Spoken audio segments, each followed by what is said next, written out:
Shalom saudara terkasih. Roma 3 ayat 1 dan 2. Paulus berkata bahwa bangsa Yahudi memiliki keistimewaan, sebab kepada mereka Allah mempercayakan firman-Nya. Mereka menerima Taurat, nubuat, dan janji-janji Allah. Itu adalah hak istimewa yang besar. Namun Paulus juga menegaskan, keistimewaan itu tidak menyelamatkan, sebab semua orang, baik Yahudi maupun bukan, sama-sama berdosa. Hanya oleh iman kepada Yesus Kristus kita dibenarkan. Pesannya jelas, firman yang kita terima adalah anugerah, tapi sekaligus tanggung jawab.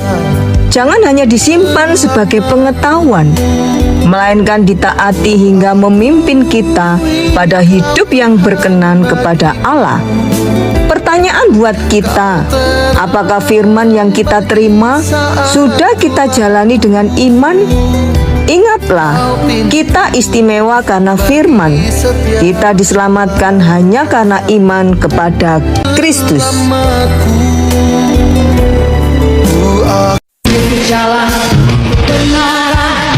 Shalom saudara terkasih. Roma 4 ayat 20 sampai 25.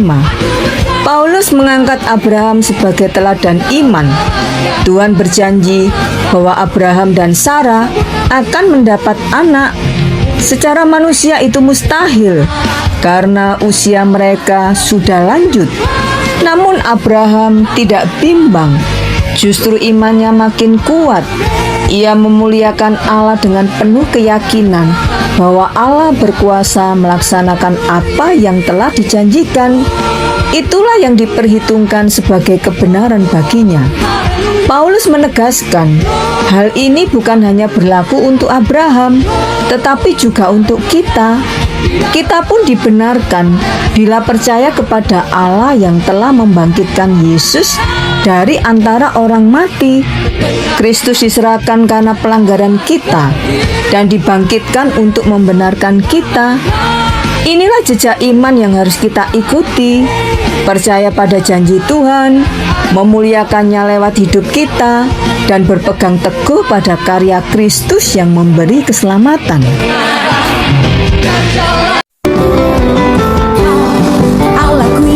Shalom saudara terkasih. Roma 5 ayat 12 sampai 21. Pernahkah kita berpikir satu orang bisa mengubah nasib seluruh umat manusia? Itulah Adam. Satu pelanggaran membuka pintu dosa dan maut bagi kita semua. Tetapi satu pribadi lain, yaitu Kristus, membuka pintu hidup dan pembenaran bagi siapa saja yang percaya. Adam melambangkan manusia lama yang jatuh. Kristus melambangkan manusia baru yang taat. Satu pelanggaran membawa penghukuman, satu ketaatan membawa keselamatan. Di mana dosa bertambah, kasih karunia Allah berlimpah lebih banyak lagi. Adam mewariskan kematian, Kristus memberi warisan hidup kekal. Pilihan ada di tangan kita, tinggal dalam jejak Adam atau menerima hidup baru di dalam Kristus. Mari kita memilih Kristus, karena di dalam Dia kita bukan lagi hamba dosa, melainkan penerima kasih karunia yang bebas dari maut.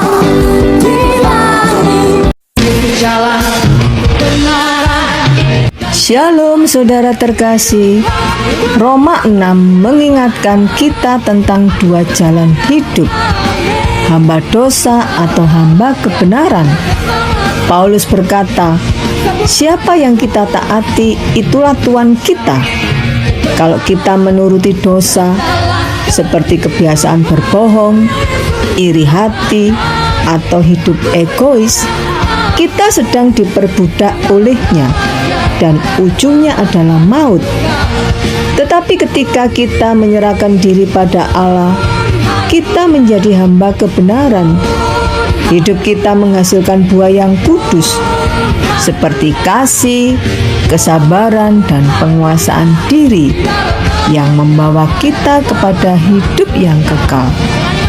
Saudara, dulu kita mungkin terikat dosa, tapi di dalam Kristus kita sudah dimerdekakan. Karena itu jangan lagi kembali ke perbudakan dosa, melainkan hiduplah setia pada kebenaran. Ingatlah, upah dosa adalah maut, tetapi anugerah Allah di dalam Kristus Yesus adalah hidup yang kekal.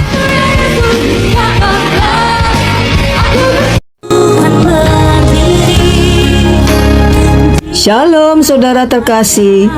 Dalam Roma pasal 7, Paulus menjelaskan bahwa hukum Taurat itu baik, tetapi fungsinya bukan untuk menyelamatkan. Hukum Taurat ibarat cermin.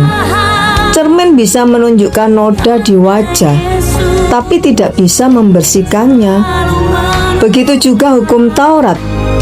Ia hanya menyadarkan kita mana yang benar dan salah, tetapi tidak mampu melepaskan kita dari dosa. Semakin kita tahu larangan, seringkali justru muncul keinginan untuk melanggar. Paulus pun mengaku ia ingin melakukan yang baik, tetapi yang jahat justru ia perbuat. Itu gambaran nyata betapa lemahnya manusia tanpa Kristus. Syukurlah, ada kabar baik. Melalui Yesus Kristus, kita dimampukan untuk menang atas dosa. Hukum Taurat menyadarkan akan dosa, tetapi hanya Kristus yang memerdekakan kita. Mari, jangan berhenti pada hukum Taurat saja, melainkan melekat pada Kristus yang memberi hidup baru.